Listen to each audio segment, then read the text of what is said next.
Hello बच्चों, आज हम लोग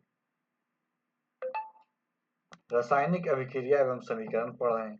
यह क्लास 10 का क्लास 10वां का अध्याय पहला है।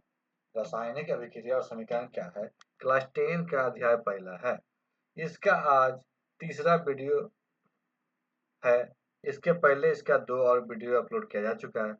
जिन लोगों ने नहीं देखा होगा जाके इसके प्लेलिस्ट में देख सकते हैं। इसके प्लेलिस्ट में या इसके डिस्क्रिप्शन में दोनों वीडियो का लिंक डाल दिया जाएगा। तो देखते हैं, शुरू करते हैं वीडियो। इसका अध्याय फर्स्ट का पार्ट थर्ड। तो बच्चों, इस वीडियो को अपने दोस्तों के साथ शेयर करें और वीडियो को लाइक करें, चैनल को सब्सक्राइब करें। तो देखते हैं रासायनिक समीकरण से प्राप्त होने वाली सूचनाएं। हम लोग को जब रासायनिक समीकरण देखते हैं तो उसमें कौन कौन सी सूचनाएं प्राप्त होती है उसके बारे में हम लोग देखते हैं। रासायनिक समीकरण से प्राप्त होने वाली सूचनाएं के बारे में देखते हैं। तो किसी रासायनिक समीकरण से हमें निम्नलिखित सूचनाएं प्राप्त होती है। किसी रासायनिक समीकरण से हमें क्या है? निम्नलिखित सूचनाएं प्राप्त होती है। यह अभिकारकों एवं प्रतिफलों के संकेत। पहला क्या है? यह अभिकारकों एवं प्रतिफलों के संकेत या सूत्र की जानकारी देता है। क्या जानकारी देता है? अभिकारकों के प्रतिफलों और सूत्रों की जानकारी देता है। यह बताता है कि यह बताता है कि अभिक्रिया में कौन कौन से पदार्थ भाग ले रहे हैं। यह क्या बताता है कि अभिक्रिया में कौन कौन से पदार्थ भाग ले रहे हैं और अभिक्रिया के फलस्वरूप कौन कौन से पदार्थ का निर्माण होता है। तो यह हम लोग क्या बताता है कि अभिक्रिया में कौन कौन से पदार्थ भाग ले रहे हैं और अभिक्रिया के पश्चात अभिक्रिया के फलस्वरूप हम लोग को कौन कौन से पदार्थ का निर्माण होता है। यह अभिक्रिया में भाग लेने वाले अभिकारकों के ये अभिक्रिया में क्या है? भाग लेने वाले अभिकारकों के परमाणुओं और अणुओं की परमाणुओं क्या है और अणुओं की अपेक्षिक संख्या की जानकारी देता है। परमाणुओं और अणुओं की अपेक्षिक संख्या क्या है? जानकारी देता है। यह अभिक्रिया के फलस्वरूप निर्मित प्रतिफलों के यह अभिक्रिया के फलस्वरूप क्या? निर्मित प्रतिफलों के परमाणुओं एवं अणुओं की परमाणुओं क्या एवं अणुओं की अपेक्षिक संख्या की जानकारी देता है। यह अभिक्रिया के फलस्वरूप निर्मित प्रतिफलों के परमाणुओं एवं अणुओं की अपेक्षिक संख्या क्या जानकारी देता है। यह अभिकारकों और क्या है? प्रतिफलों के मोलों के अनुपात की जानकारी देता है। अभिकारकों और प्रतिफलों के मोलों और अनुपात की क्या होता है? जानकारी देता है।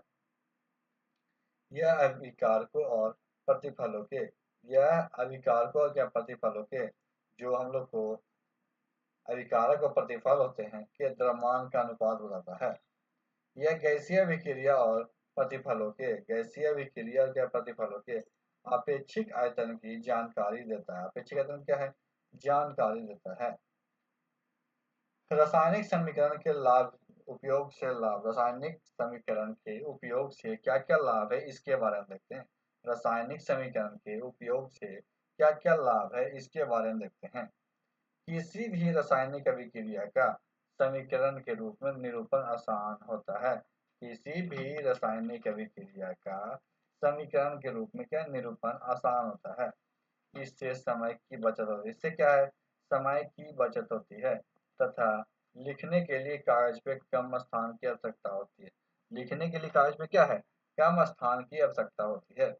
रासायनिक समीकरण की सहायता से रासायनिक समीकरण की सहायता से प्रतिफल की एक निश्चित मात्रा प्रतिफल के एक निश्चित मात्रा के निर्माण के लिए आवश्यक अभिकारकों के द्रव्यमान की गणना ठीक ठीक के की जा सकती है। रासायनिक समीकरण के सहायता से प्रतिफलों की एक निश्चित मात्रा के निर्माण के लिए आवश्यक अभिकारकों के द्रव्यमान की गणना ठीक ठीक क्या की जा सकती है। संपूर्ण विश्व एक ही प्रकार के रासायनिक संकेत का उपयोग करता है। संपूर्ण विश्व क्या है? एक ही प्रकार के संपूर्ण विश्व एक ही प्रकार के रासायनिक संकेतों का उपयोग होता है। अतः वैज्ञानिक को रासायनिक समीकरण की जानकारी प्राप्त करने में किसी भी प्रकार की कठिनाई होती है। इसमें फायदा हुआ कि संपूर्ण विश्व में क्या होता है, सभी संकेतों का उपयोग करते हैं, एक ही संकेत का उपयोग करते हैं, जिससे क्या होता है कि वैज्ञानिक को जानकारी प्राप्त करने में कठिनाई नहीं होती है। रासायनिक समीकरण की सीमाएं। रासायनिक समीकरण की क्या क्या सीमाएं हैं जिसके बारे में देखते हैं। रासायनिक समीकरण की क्या क्या सीमाएं हैं। रासायनिक समीकरण से अभिकारकों और रासायनिक समीकरण से अभिकारकों और प्रतिफलों की भौतिक अवस्था, ठोस द्रव और गैस की जानकारी नहीं हो पाती है। रासायनिक समीकरण के अभिकारकों और प्रतिफलों की भौतिक अवस्था की जानकारी नहीं हो पाती है। अभिक्रिया के फलस्वरूप उत्सर्जित या अभिक्रिया के फलस्वरूप क्या उत्सर्जित या अवशोषित ऊष्मा की जानकारी रासायनिक समीकरण से नहीं हो पाती है। अभिक्रिया के फलस्वरूप उत्सर्जित और अवशोषित ऊष्मा की जानकारी रासायनिक अभिक्रिया से नहीं हो पाती है। अर्थात समीकरण यह जानकारी नहीं देता है कि समीकरण क्या है, यह जानकारी नहीं देता है कि अभिक्रिया ऊष्माक्षेपी है या ऊष्माशोषी। अभिक्रिया क्या है, ऊष्माक्षेपी है या ऊष्माशोषी, ये क्या है, समीकरण ये जानकारी नहीं देता है।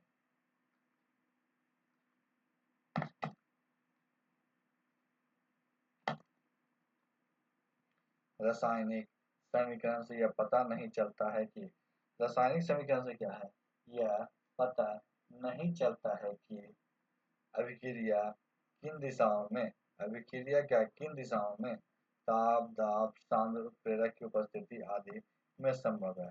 किस दिशा में क्या संभव है, दिशाओं में। रासायनिक समीकरण के रासायनिक समीकरण के अभिक्रिया के वेग के संदर्भ में कोई जानकारी नहीं देता है। रासायनिक क्या है, अभिक्रिया के वेग के संदर्भ में कोई जानकारी नहीं देता है। कुछ रासायनिक अभिक्रिया विस्फोट के साथ होती है। कुछ क्या है, रासायनिक अभिक्रिया विस्फोट के साथ होती है, परंतु रासायनिक समीकरण से परंतु क्या है, रासायनिक समीकरण से इस बात की कोई जानकारी नहीं होती है। रासायनिक समीकरण से क्या है, इस बात की कोई जानकारी नहीं होती है। समीकरण की यह जानकारी नहीं देता है कि समीकरण क्या है, इस बात की जानकारी नहीं देता है कि अभिक्रिया में अभिकारकों की अभिक्रिया में अभिकारकों की वस्तुतः कितनी मात्राएं खर्च हुई, वस्तुतः क्या है, कितनी मात्राएं खर्च हुई तथा प्रतिफल की कितनी मात्राओं का निर्माण हुआ, प्रतिफल की कितनी मात्राओं का निर्माण हुआ। रासायनिक समीकरण को अधिक उपयोगी बनाना।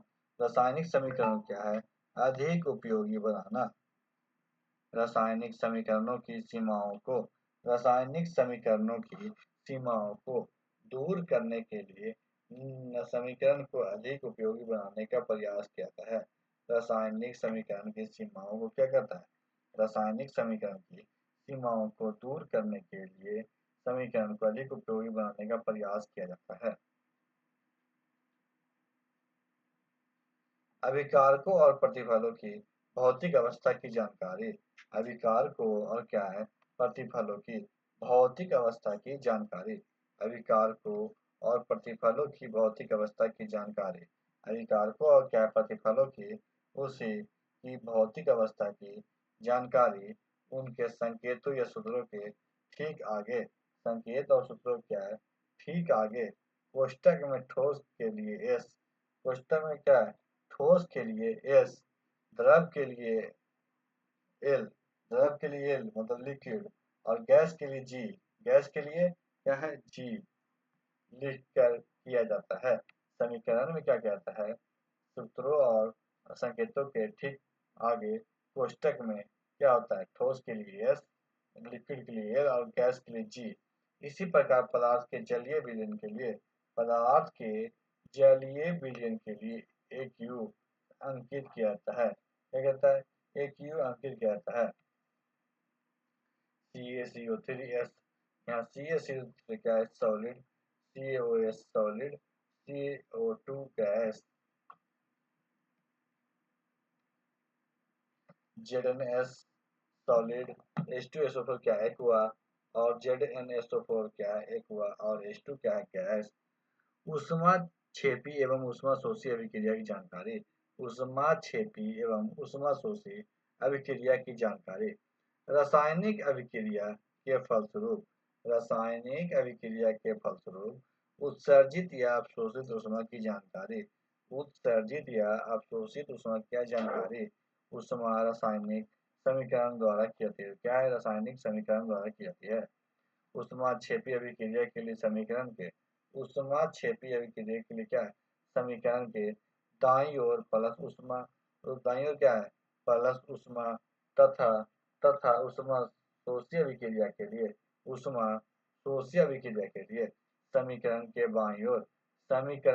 बाईं ओर प्लस ऊष्मा लिखा जाता है। ऊष्मा शोषी अभिक्रिया ऊष्माक्षेपी के लिए क्या है? दाईं ओर, और ऊष्मा शोषी के लिए समीकरण के बाईं ओर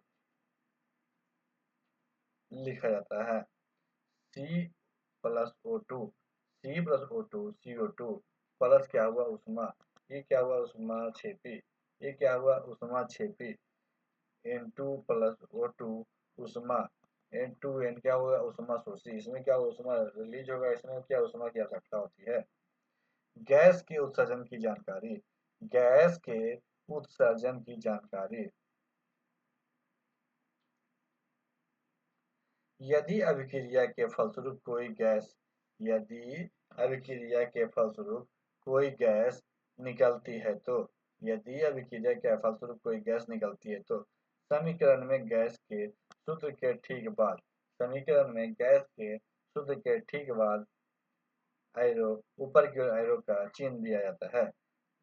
यथा Zn प्लस H2SO4 Zn क्या प्लस H2SO4 ZnSO और H2O गैस। यहाँ H2O गैस क्या होता है? रिलीज होता है।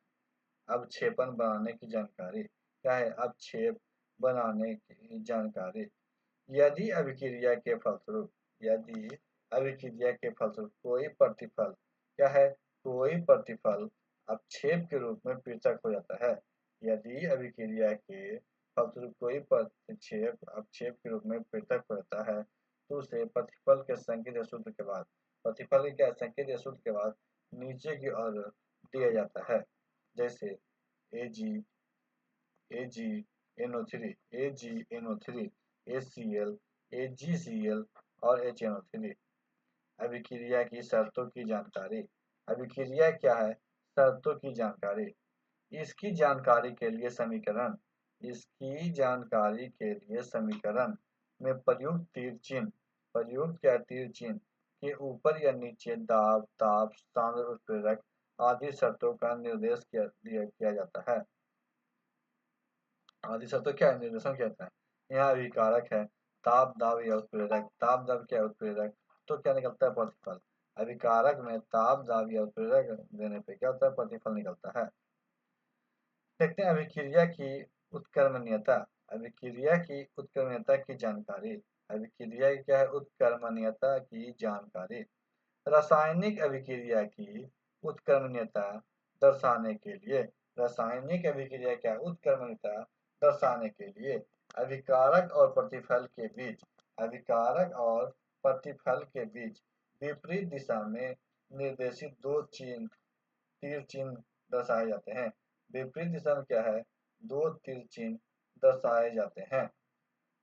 जैसे N2 3H2 ये विपरीत दिशा में तीर है 2HNO3। तो आज की वीडियो यहीं पर समाप्त करते हैं। नेक्स्ट वीडियो में क्या करेंगे? विभिन्न प्रकार की रासायनिक अभिक्रियाएं के बारे में देखें। नेक्स्ट वीडियो में हम लोग क्या देखेंगे? विभिन्न प्रकार की रासायनिक अभिक्रियाएं के बारे में देखेंगे। तो आज की वीडियो में समाप्त करते हैं। वीडियो अच्छा लगे वीडियो को लाइक कीजिएगा, दोस्तों का शेयर कीजिएगा और हमारे चैनल को भी सब्सक्राइब कीजिएगा। वीडियो देखने का आपका धन्यवाद।